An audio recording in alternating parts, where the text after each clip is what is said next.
teman-teman, perkenalkan nama saya Ervina Dini Puspita dari kelas 9I. Di sini saya akan mempresentasikan materi pembelajaran agama bab 5, yakni mengapresiasi peradaban Daulah Utsmaniyah. Yang pertama, saya akan menjelaskan secara singkat tentang sejarah lahirnya Daulah Utsmaniyah. Daulah Utsmani bermula dari sebuah suku pengembara Oghuz yang dikenal sebagai suku Kayi, yang mengembara dari Asia Tengah ke Anatolia pada abad ke-13 untuk menghindari invasi bangsa Mongol. Suku ini di bawah pemimpin Ertugrul menawarkan bantuan kepada penguasa dinasti Seljuk Rum di Anatolia. Berkat keberanian mereka, pasukan Seljuk berhasil memenangkan pertempuran melawan Kaisaran Romawi Timur atau Bizantium. Sebagai imbalan, Ertugrul diberikan sebidang tanah di perbatasan Bizantium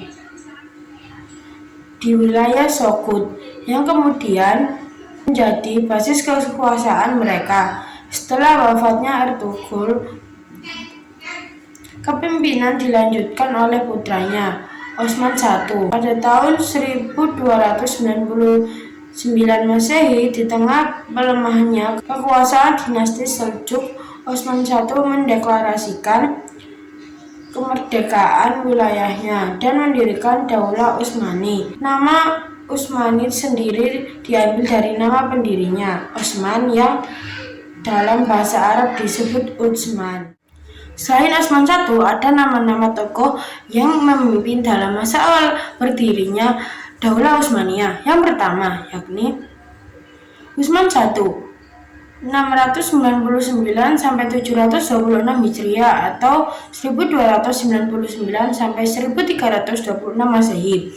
Kedua, Orhan, 726 sampai 761 Hijriah atau 1326 sampai 1361 Masehi. Ketiga, Murad I, 761 sampai 791 Hijriah atau 1360 sampai 1388 Masehi. Keempat, Bayazid I, 791 sampai 805 Hijriah atau 1389 sampai 1402 Masehi. Sekarang kita masuk ke masa kebangkitan Daulah Utsmaniyah. Pasca kekalahannya melawan Timur Leng, Daulah Utsmaniyah sempat terpecah karena adu domba sehingga terjadi perebutan kekuasaan di antara anak keturunan Bayazid. Namun Muhammad I, putra bangsa Sultan Bayazid, berhasil mempersatukan saudara-saudaranya dan menjadikan Daulah Utsmaniyah bangkit dan berjaya, melampaui kejayaan pada masa sebelumnya. Daulah Utsmaniyah mencapai puncak kejayaan pada abad ke-16, terutama di bawah kepemimpinan beberapa sultan. Yang pertama, Sultan Jalim abad ke-16 memimpin ekspansi wilayah ke arah selatan, berhasil menaklukkan Mesir, Suriah, dan menguasai kota-kota penting seperti Qoiron dan Baghdad. Kedua, Sultan Sulaiman 1520 sampai 1566 Masehi, dikenal sebagai Sulaiman Al-Qauni atau sang pembuat undang-undang karena jasanya dalam menyusun sistem hukum. Pada masanya, wilayah kekuasaan Utsmani membentang dari lembah sungai Nil hingga Gibraltar. Ia juga dikenal karena menerapkan toleransi beragama yang tinggi. Ketiga, Sultan Muhammad Al-Fatih atau Mehmed II menaklukkan Konstantinopel pada tahun 1453, peristiwa penting yang mengakhiri kekaisaran Bizantium. Ia menjadikan Konstantinopel, kemudian Istanbul, sebagai ibu kota baru Daulah Utsmani. Berikut usaha yang dilakukan Muhammad Al-Fatih dalam menaklukkan Konstantinopel. Yang pertama, membuat kesepakatan dengan negara tetangga seperti Venesia, Maghribi, dan Bosnia. Kedua, membuat benteng di Selat Bosporus untuk menutup akses bantuan ke Konstantinopel, mengutus seorang untuk memata-matai kelemahan dan kekuatan benteng Konstantinopel.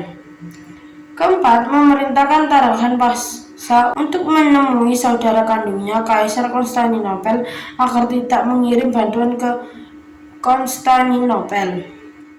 Berikut adalah beberapa kemajuan Daulah Utsmaniyah. Yang pertama, militer dan pemerintahan. Organisasi militer yang kuat. Daulah Utsmani memiliki pasukan militer yang tangguh, baik di darat maupun laut.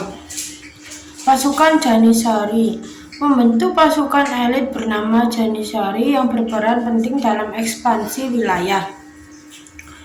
Sistem pemerintah terpusat menerapkan sistem pemerintah yang kuat dengan sultan sebagai pemimpin tertinggi.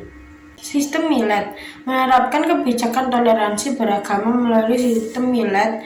Sistem ini memberikan otonomi kepada komunitas non-Muslim seperti Kristen dan Yahudi untuk mengelola urusan keagamaan dan internal mereka sendiri. Kedua, ilmu pengetahuan dan budaya. Pusat pembelajaran mendirikan berbagai madrasah dan universitas seperti Universitas Istanbul yang menjadi pusat ilmu pengetahuan dan menarik para cendekiawan. Kemajuan sains mendorong kemajuan dalam ilmu matematika, astronomi, dan kedokteran. Seni kaligrafi mengembangkan seni kaligrafi yang indah dan menjadi ciri khas peradaban ini. Ketiga, arsitektur. Masjid Megah membangun banyak masjid yang megah seperti Masjid Sultan Ahmad, Masjid Biru, Blue Mosque, Masjid Sulaiman, dan Masjid Ayub Al-Azhari di Istanbul yang memadukan arsitektur Bizantium dan Islam. Istana dan menara meninggalkan berbagai bangunan bersejarah seperti Istana Topkapi dan Menara Galata. Kemunduran Daulah Utsmaniyah. Setelah Sulaiman Al-Qaquni meninggalkan dunia, Daulah Turki Utsmani mulai mengalami kemunduran yang signifikan.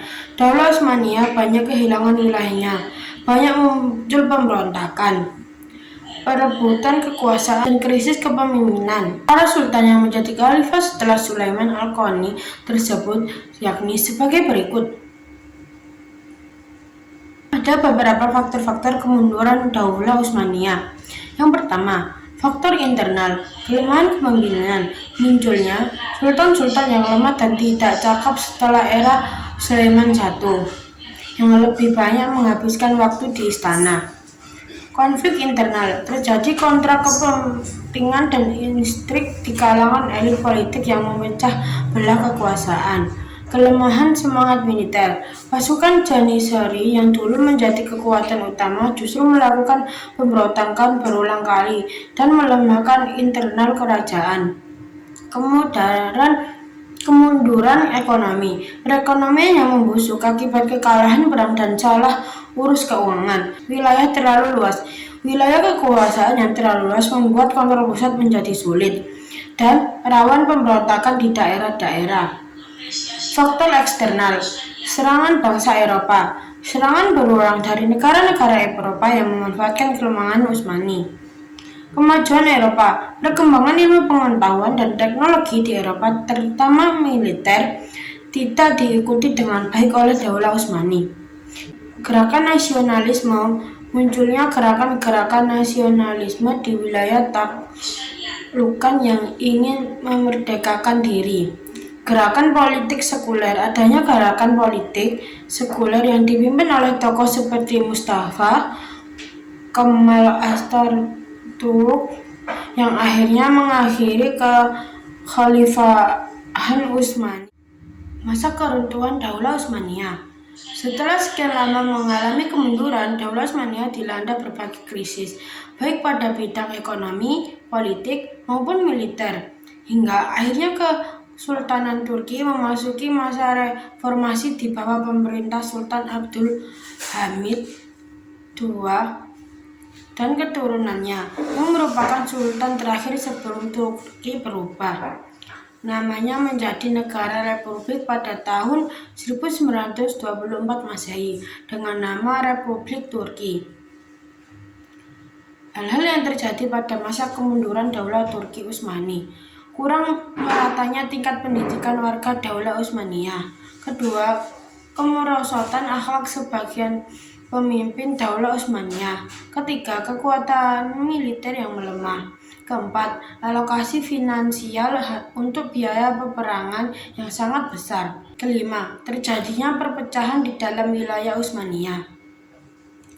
Keteladanan yang bisa diterapkan dari sejarah Daulah Turki Utsmani. Pertama, bekerja keras dalam menetapkan setiap hukum pemerintah. Kedua, bekerja keras dalam membangun ekonomi negara. Ketiga, bekerja keras dalam mewujudkan toleransi antar umat beragama. Keempat, bekerja keras dalam meningkatkan sains teknologi. Kelima, membangun dan menghargai bahasa dan budaya. Keenam, membangun dan menghargai arsitektur. Kesimpulan yang saya dapat pada bab ini adalah Daulah Utsmaniyah merupakan sebuah kekhalifahan Islam yang berkuasa selama lebih dari 6 abad. Peradaban Utsmani ditandai dengan kemajuan pesat di berbagai bidang, termasuk militeristik, pemerintahan, ilmu pengetahuan, seni, arsitektur, yang semuanya berlandaskan nilai-nilai Islam. Kejayaan ini mencapai puncaknya di bawah Sultan Sulaiman Al-Qanuni, meninggalkan warisan budaya dan intelektual kaya serta pengaruh yang mendalam terhadap dunia. Sekian presentasi dari saya, mohon maaf bila ada salah kata. Wassalamualaikum warahmatullahi wabarakatuh.